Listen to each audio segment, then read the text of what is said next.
आज हमने देश का अनमोल रत्न खो दिया। श्रीमान रतन टाटा जी, जिनका जन्म 1937 ईस्वी में हुआ था और 2024 में वो एक्सपायर हो गए आज ही के दिन। दोस्तों, रतन टाटा की अगर बात की जाए तो उनकी दरियादिली के किस्से बहुत हैं।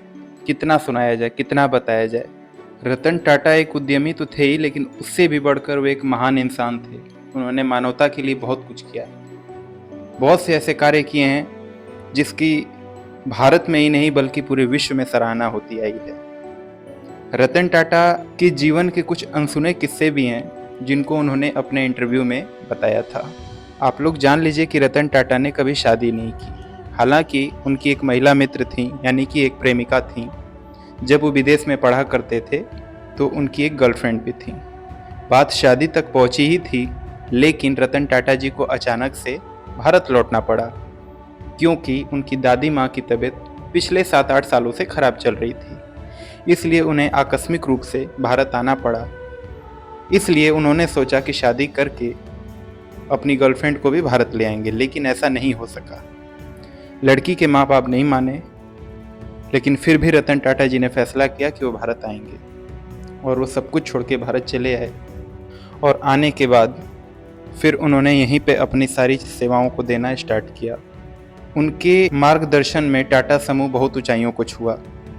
जमशेदपुर में जो प्लांट था, जब उसकी अध्यक्षता रतन टाटा जी को सौंपी गई तो भी रतन टाटा जी ने उसको बहुत आगे बढ़ाया। उसके बाद जो भी कंपनी घाटे में जाती थी, टाटा मोटर्स की, टाटा स्टील की, तो रतन टाटा जी को उसका जिम्मा दिया जाता था और रतन टाटा जी बहुत ही जिम्मेवारी के साथ इन सभी कामों को किया करते थे। अपने बिजनेस के साथ ही साथ रतन टाटा जी मानवता के क्षेत्र में भी बहुत ही सराहनीय कार्य किए हैं। उन्होंने कोविड-19 के दौर में बहुत सारे अस्पताल सामान्य मानव के लिए बनवाए और उनको संपूर्ण भारत में समर्पित कर दिया। रतन टाटा जी को पद्म विभूषण, पद्मश्री से भी नवाजा जा चुका है। लेकिन भारतीय लोगों की बहुत इच्छा थी कि रतन टाटा जी को जीते जी भारत रत्न दे दिया जाए, लेकिन ऐसा नहीं हो सका।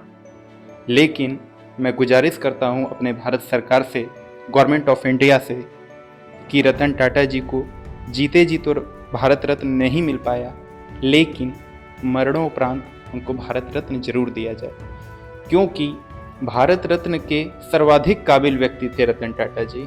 उन्होंने मानवता के क्षेत्र में बहुत ही सराहनीय कार्य किया। रतन टाटा जी के जीवन में कठिनाइयाँ भी बहुत आईं।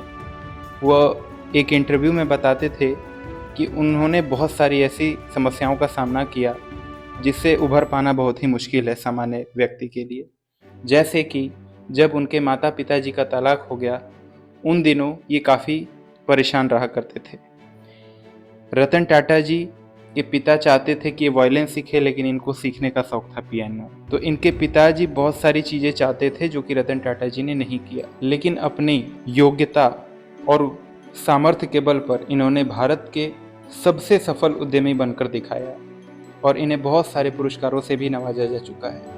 आज रतन टाटा जी हमारे बीच नहीं हैं, लेकिन पूरा भारत आज उनके लिए रो रहा है। Miss you sir, love you Ratan Tata sir. आप हमेशा हम लोगों को याद आते रहेंगे।